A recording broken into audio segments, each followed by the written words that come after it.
As such, psychological support and counseling were conducted extensively during the rehabilitation period. Conflict in Sri Lanka left behind large numbers of injured people, and members of the armed forces and the ex-combatants were the most affected. However, ex-combatants were included in general reintegration programs whilst paying special attention to their disabilities. Ex-combatants with disabilities were benefited from the same programs and services made available to non-disabled ex-combatants. Some ex-combatants with disabilities required long-term medical care and family support. All such ex-combatants were referred to government hospitals, and required attention was paid, such as providing artificial limbs, crutches, wheelchairs, etc. At the end of a conflict, there is often an abrupt release into the labor market of thousands of ex-combatants who compete with ordinary civilians for extremely scarce jobs and livelihood opportunities. In such circumstances, ex-combatants might attempt to recourse to criminal activity to make a living, becoming involved in banditry, theft, and other forms of illegal and antisocial gangster culture. Economic reintegration will be successful only if the reintegration support provides or encourages viable forms of economic activity and is socially productive. Therefore, certain measures have been initiated up to now with a view to resolve the concerns of unemployment of the ex-combatants. Let us now see some of the arrangements made exclusively for ex-combatants to uplift their living standards. Granting a loan up to rupees 250,000 at a 4% interest to initiate self-employment projects, and approximately 1,000 ex-combatants have received these loans by 30th July 2012. Arrangements have been made in liaison with the Foreign Employment Bureau and with number of foreign recruiting agencies to obtain employment opportunities in the Middle Eastern countries. Discussions are being held with number of private companies to purchase three-wheeler vehicles without a down payment and to pay back in installments whilst earning from the vehicle. Conducting preschool teachers diploma courses continuously, obtaining employment opportunities in the construction and development work taking place in the North and East, providing required resources to initiate agriculture projects through various NGOs on the basis of buying the harvest by respective NGOs, arranging vocational training courses in targeting the most demanding jobs in the market, initiating an aloe vera farming project, especially in Jaffna Peninsula, assistance to obtain bank loans for self-employment projects at regional and local level, initiating crab fattening projects again in Jaffna Peninsula, establishing number of cement brick making projects at number of places in the North and East,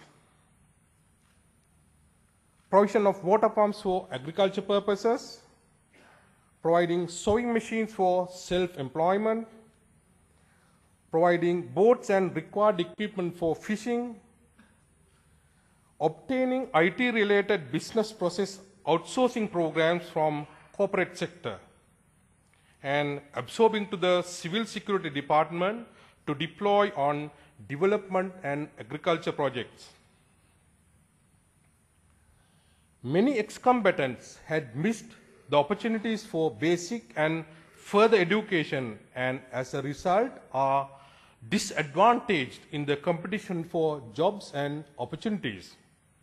Provision of adult literacy classes, adult education, and technical and vocational training was important both to improve the skills of adult and young ex-combatants and provide opportunities for reorientation, and reintegration. Therefore, number of educational programs were initiated for the ex-combatants to appear for recognized examinations. Ex-combatants often needed to learn new skills in order to make a living just like anybody else. Vocational training played a vital role in successful reintegration by increasing ex-combatants' chances to effectively join the labor market. Training also helped to break the militant and criminal attitudes and behavior and develop values and norms based on peace and democracy. Vocational training activities needed to be linked with studies of the local labor market and identification of the economic potential of an area and its business opportunities.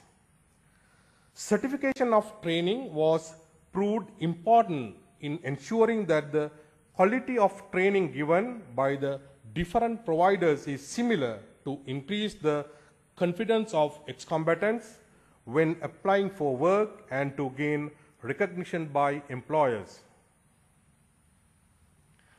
Women who involved in the militant acts were confronted with a number of additional difficulties during their reintegration process, as they are often faced with the community's negative perception of their involvement. The social and cultural stigma was considerable in the case of women. In many societies, radical engagement, even in near crimes, is unorthodox for girls.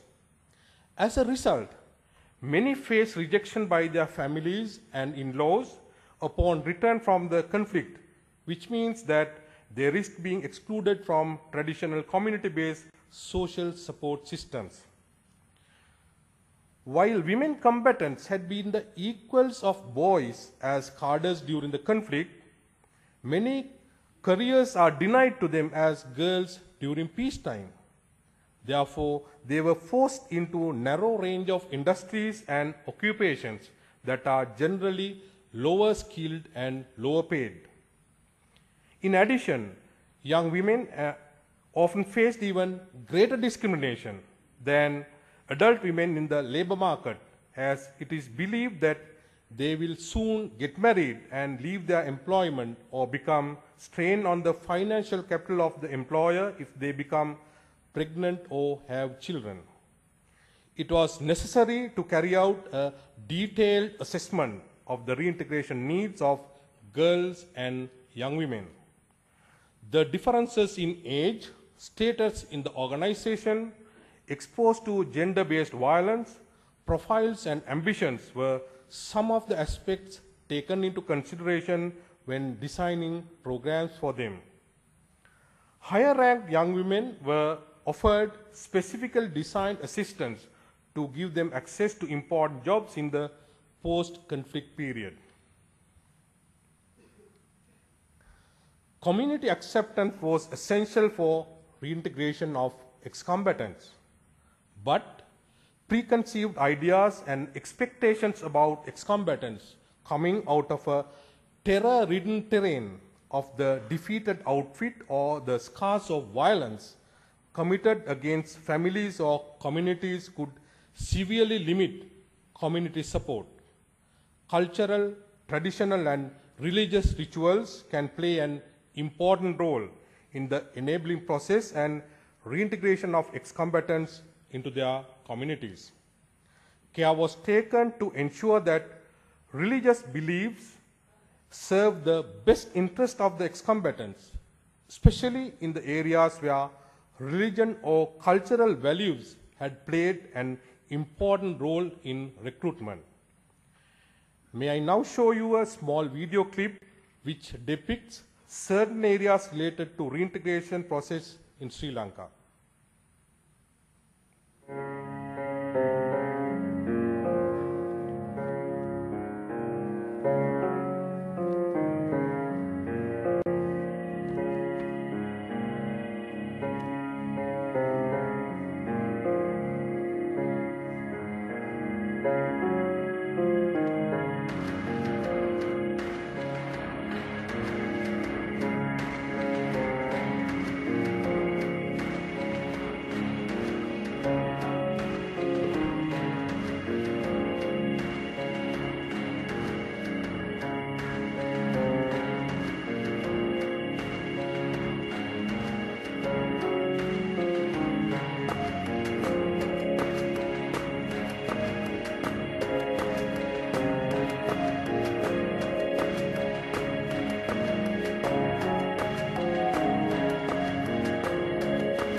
Thank you very much.